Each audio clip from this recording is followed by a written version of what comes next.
चला मी टाकते आता तव्यावरती भाकर.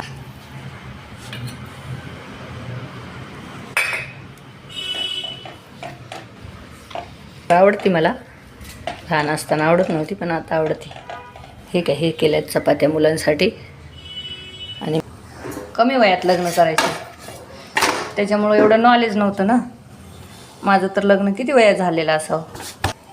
माझ्या मिस्टरांचं वय 15 असेल किंवा 18 असेल आणि माझं वय होतं 12 वर्ष मला लागलेलं होतं.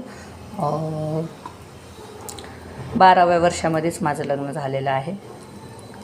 त्याच्यामुळं मला जरा स्वयंपाक वगैरे एवढं काही लई येत नव्हतं, असं होतं प्रश्न. त्याच्यामुळं मला खूप घरातले बोलणे खायला भेटत होते की तुझ्या मायने असं शिकवलं काय, तुझ्या मायने स्वयंपाक शिकवला नाही का. आणि आईच्या इथं कधी स्वयंपाक वगैरे केलेला नव्हता, एवढं काही गरज पडत नव्हती स्वयंपाकाची. आपल्याला आई करत होती ना. बाकीचे कामं घरातले आईच्या हाताखाली पूर्ण करावं. झाडायचं, झाडझूड घरातली, भांडे वगैरे एवढं थोडंसं काम करायला येत होतं मला सगळं काही.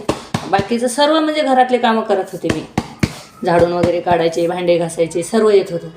पण आईच्या इथं होते तोपर्यंत काही वाटत नव्हतं स्वयंपाकाचं. पण त्याच्यानंतर ज्या वेळेला आपण नवऱ्याच्या घरी जातोय लग्न करून, पण तेव्हा मात्र सासरच्यांना अशी अपेक्षा असते मुलीकडनं की सर्वच आलं पाहिजे मुलींना.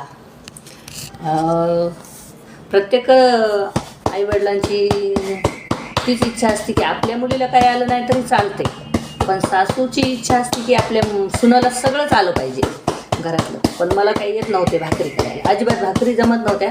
एड्यावाकड्या कशी तरी करायची आणि घरात माणसं भरपूर होती.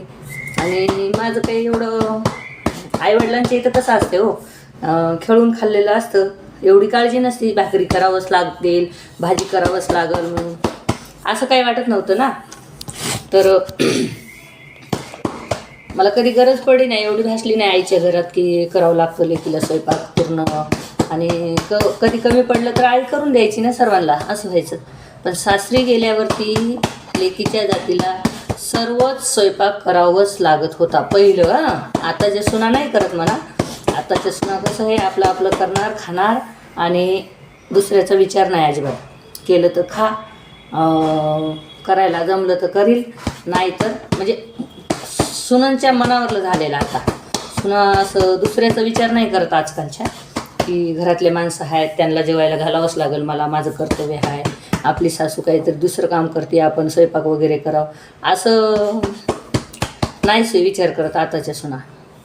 पण माझ्या वेळेस ना तेव्हाच असं का होतं की स्वयंपाक बी करावा अशी इच्छा होती सासूची. आणि बाकीचे कामं पण सर्व घरातले करावं. आणि 10 वाजेसवर घरातले सर्व कामं आवरून सकाळचे 10 वाजेपर्यंत शेतात पण जाऊन शेतातली कामाला लागावं, अशी पहिल्या सासांची इच्छा होती. पण जसं कसं एवढं एकदम लग्न झाल्या माणसाला तेवढा अनुभव नसतो सगळ्या गोष्टीचा. त्या गोष्टी होत नाहीत आपल्याकडनं, सगळ्या गोष्टी होतच नाहीत. कामं परिपूर्ण काम लहान वयामध्ये होत नाही. सून जरी गेली, एखादी मुलगी दुसऱ्याच्या घरी सून होऊन गेली तरी तिला एवढे कामं होत नाहीत. आणि त्या हिशोबानं मी त्या काळाला म्हणजे करत होते भरपूर सगळे घरातले म्हणजे मला स्वयंपाक तेवढा जमत नव्हता. पण बाकीची सासू जेव्हा स्वयंपाक करायची ना, तर आजूबाजूची मी सर्व, आम्हाला पहिलं फरशी वगैरे काही नव्हती, सारवायचं घर होतं, टोटल सारवण वगैरे होतं. त्याच्यामुळं पूर्ण झाडायचं, तिथून पुढं सडा टाकायचा. आणि खोल्या वसऱ्या होत्या पहिलं, त्या खोल्या वसऱ्यांना सारून घ्यायला लागत होतं शेणामातीनं, पूर्ण सारून घ्यायचं. त्याच्यानंतर एवढे सगळं घरातल्या लोकांचे कपडे धुवायचे, सर्वांचे कपडे धुवून वाळायला टाकून भाकरी वगैरे बांधायच्या, शेताला जायचं, शेतातले कामं करायचे, संध्याकाळी यायचं, परत संध्याकाळचे कामं येऊन घरातले स्वयंपाकाचे करायचे, 4-5 वाजता 6 वाजता येऊन संध्याकाळच्या. म्हणजे पहिलं एवढं होतं सगळं कामं. तरी पण त्या सुनांची अजिबात सासांना काळजी वाटत नव्हती. म्हणजे एवढ्या पहिल्या सासा हे होत्या ना डेंजर खरंच. पण त्यांना असं वाटत नव्हतं की ही कुणाची तरी मुलगी हे आपल्या घरात आली म्हणजे ती काही एकदम एवढी मोठी भादीबाई झालेली नाही, तिला सर्व काही येईल असं कधी समजून घेत नव्हते त्या, की तिने सर्वच करा अशी त्यांची अपेक्षा होती. खूप खूप पहिल्या बायका डेंजरस होत्या, पण आता जसं काळ बदलतो तसं वरचीवर सासा चेंजेस झाले सासांमध्ये आजकालच्या.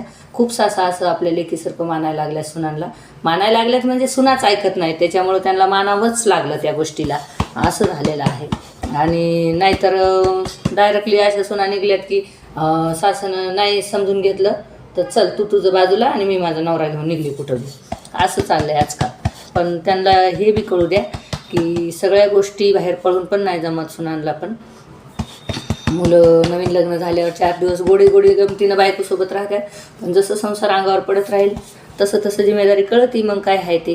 सासू सासऱ्यापासून पळणं पण एवढं सोपं नाही, पण तरी चला आम्ही पळालो आहे सासू सासऱ्यापासून. म्हणजे पळालो आहे असं नाही, पण आम्ही परिस्थिती पूर्ण काढली, परिस्थितीला पूर्ण तोंड दिलं घरातल्या. म्हणजे कमी वयामध्ये सर्व काही शिकलो आहे सासरला जाऊन आम्ही, निभावल्या पण त्या गोष्टी. पण त्या टायमिंगला त्या सासू सासऱ्यांना किंमत नव्हती. आज पण ते म्हणतात किती दिवस सासू सासऱ्यांच्या हाताखाली नांदली, 5 वर्षे 10 वर्षे, याला म्हणतात का सासू सासऱ्याच्या हाताखाली नांदणं, असा प्रश्न आहे बघा. आता जसं आपल्या आईवडिलांचं आपण घेतो काही गोष्टी कानावरती, ऐकावं लागतं, तसं त्यांच्या पण ऐकावं लागतात. पण त्यांनी पण थोडं समजून घ्यायला पाहिजे तेव्हाच्या काळाला. आत्ताच्या काळाला नाही काही गरज. आता बायका सासू अशी मौसूद झालेली आहे की जसं सून म्हणेल तसंच चालते आत्ताचं हे. पण एवढंच मला सांगायचं होतं की मार खाल्ला आहे तरी पण चला सगळं काही व्यवस्थित देवाने केलेलंच आहे.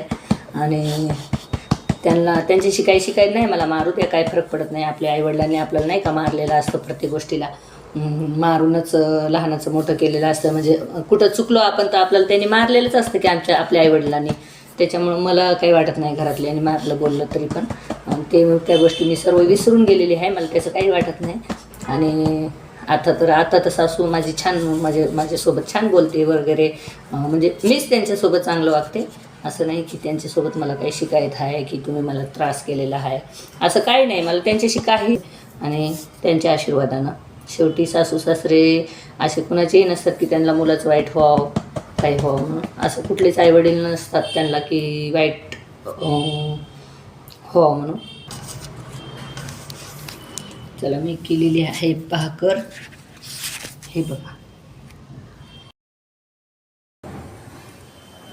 हे भाकर कशी फुगली बघा. जमली का भाकर मला? मेन म्हणजे आमच्या सासूबाईंनी पाहावा, सासूबाई माझी भाकर बघा कशी फुगून आली. मला भाकर जमत नव्हती ना, हे बघा जमली का पाहून घ्या कशी फुगली भाकर.